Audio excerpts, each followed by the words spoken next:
Seorang sahabat waktu itu datang kepada Rasulullah SAW. Ya Rasulullah, kami ini dagang untungnya kecil, sedangkan orang-orang Yahudi dagang untungnya besar. Sama-sama di Madinah nih.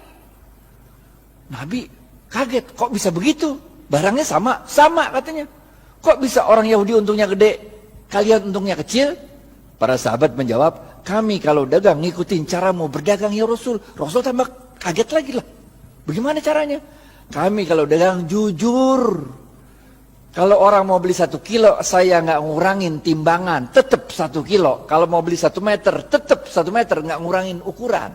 Sedangkan orang Yahudi, kalau dagang, curang, ngurangin timbangan, ngurangin ukuran. Makanya labanya, untungnya gede. Sedangkan kami untungnya kecil. Udah jujur belum tuh? Udah jujur belum tuh? Udah jujur kan? Udah jujur kan? Apa kata Rasul? Cara kalian berdagang salah. Maukah aku beritahu bagaimana cara berdagang yang benar? Rasulullah SAW mengatakan, kalau ada orang mau beli, ente jangan kurangin, ente lebihin. Ngerti gak? Ngerti gak? Zaman saya kecil tuh, kalau orang jual kacang tuh, habis di sendok 2 biji, ditambahin dikit, biar anget. Ngerti gak? Kalau jual duku tuh, habis ditimbang, tambahin dikit, biar anget. Bener gak? Jual daging, potong tuh, habis itu tambahin dikit, biar anget. Tahu gak? Apa yang kejadian? Orang-orang yang biasa belanja di pasar Madinah, orang Yahudi, sekarang pindah ke tempatnya orang Muslim. Karena pertama, orang ngomong dari mulut ke mulut. Kalau belanja di pasarnya orang Islam aja enak, 1 kilonya berat. Kalau tempat orang Yahudi 1 kilo. Enakan pasar orang Islam kalau 1 kilonya banyak. Kalau tempat orang Yahudi 1 kilonya dikit. Ini rahasia yang pertama. Rahasia yang kedua, tiap kali dia jualan kan berarti dia sodakoh. Ngelebihin, bener gak? Kalau sodakoh ente ngundang barokahnya Allah. Paham gak? Paham gak? Jadi Bapak Ibu sekalian, ini kita tarik 2 pelajaran penting. Yang pertama, kalau bisnis jangan curang. Ngapain bisnis curang? Bener gak? Kita orang Islam men. Kalau ente orang Islam, sholat tapi bisnis curang, enggak oke. Yang pertama nih, bisnis jangan curang. Jangan ngurangin timbangan, jangan ngurangin hak pembeli. Yang kedua apa ya? Yang kedua, kalau bisnis itu banyakin sodakoh, ngejar barokah. Makanya kita diajarkan oleh Rasulullah SAW sebuah doa yang sangat ada yang tahu doanya? Doa mau makan, doa mau makan, doa mau makan, doa mau makan, doa mau makan. Woi gocap woi, ya bu. Allahumma barik lana, gocap.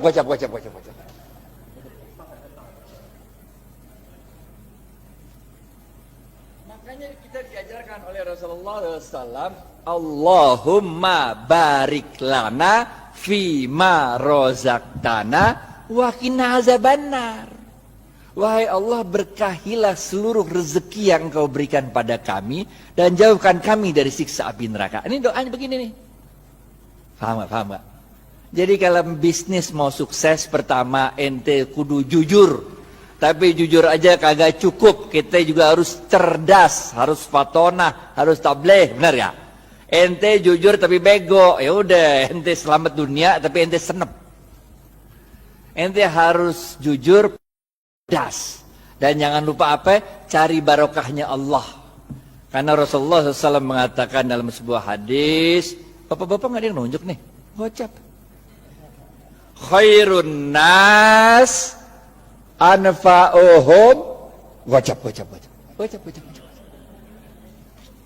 Ini dari Ustadz nih, halal atau ibah nih.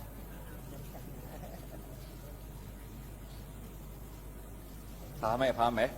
Yang pertama nih, kudu jujur, sidik amanah. Sidik jujur kepada Allah. Kalau Allah bilang haram, tinggalin aja dah. Amanah, itu kalau dikasih kepercayaan sama orang jangan dirusak, pegang baik-baik, benar gak? Selain jujur kita juga harus cerdas dalam membaca situasi, fatonah, cerdas dalam menyampaikan sesuatu, tabligh. Kagak cukup yang ini doa. Yang ketiga, benar gak? Jujur, cerdas. Yang ketiga, cari barokahnya Allah. Khairun nas anfa'uhum linnas. Sebaik-baik manusia adalah yang paling banyak memberi manfaat bagi manusia lain. Ngapain kaya sendirian, nggak asik walaupun halal. Ngerti gak? Nggak asik kaya halal tapi nggak nyebarin barokah, nggak asik. Orang bilang dia kaya tapi pelit, bener gak? Yang keempat, terakhir nih, habis nih. Oke, yang terakhir, keempat. Jangan lupa Rasulullah SAW bersabda, man lam yashkurin nas. Susah ya? Pilihan berganda. A, man lam yashkurin nas lam yashkurillah. B, man lam A atau B? A.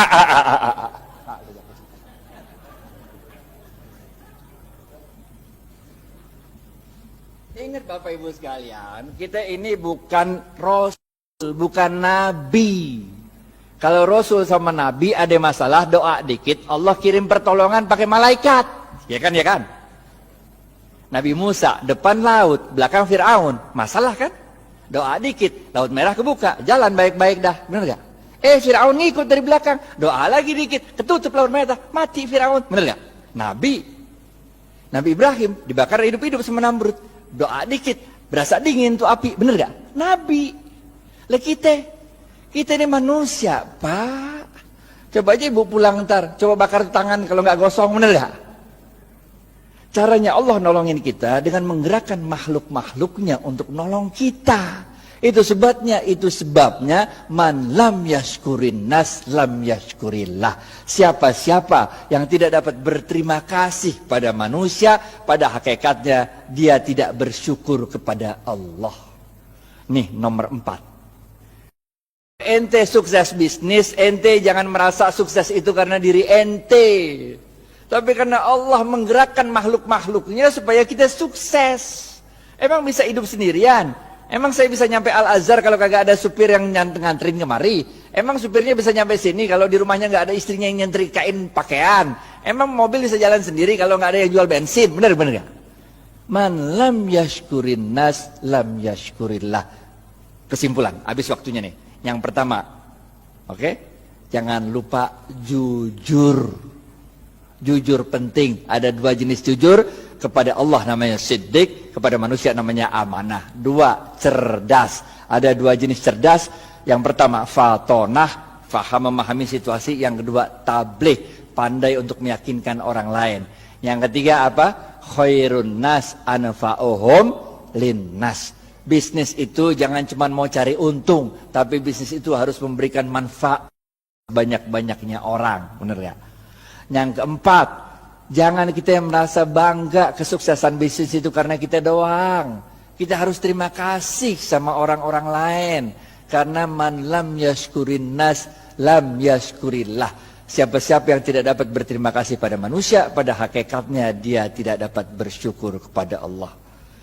Maka dalam tempo yang singkat, dominasi ekonomi Yahudi di kota Madinah dapat dipatahkan oleh kaum muslimin. Bagaimana dengan kita di Indonesia? Nanti kita serahkan ke Khalil Ridwan untuk yang membahas. Pokoknya nggak usah nunggu kita sempurna dah.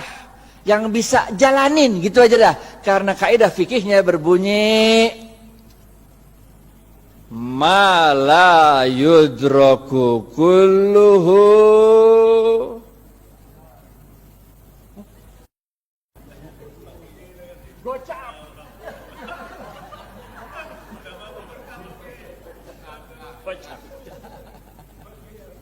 ma la yudraku kulluhu la yudraku kulluh.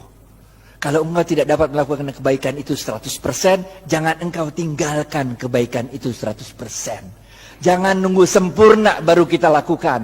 Lakuin dulu. Nggak usah nunggu tajwid, makhraj sama tahsinnya benar. Nggak usah. Sholat aja sholat. Nggak usah nunggu kita sempurna baru kita jalan. Nggak usah. Jalanin aja dulu dah. Karena dalam sebuah hadis qudsi Allah mengatakan, amalkan apa yang engkau ketahui, niscaya akan aku beritahu apa yang tidak engkau ketahui. Jalanin aja. Jalanin. Karena barokah fil harokah. Barokah itu adanya dalam harokah, dalam pergerakan. Jalanin aja kayak Siti Hajar lari dari Safa ke Marwah, bener gak? Itu kan lucu, coba udah Safa Marwah lari-lari 7 kali bolak-balik, kagak ada air, bener gak? Yang nemuin air siapa? Ismail. Yang capek lari siapa? Hajar. Nggak penting men siapa yang nemuin air, bener gak? Yang penting inna sofa wal marwata min sa'airillah. dicatat sama Allah. Usahanya hajar itu dicatat sebagai min sya'airillah, tanda-tanda kebesaran Allah.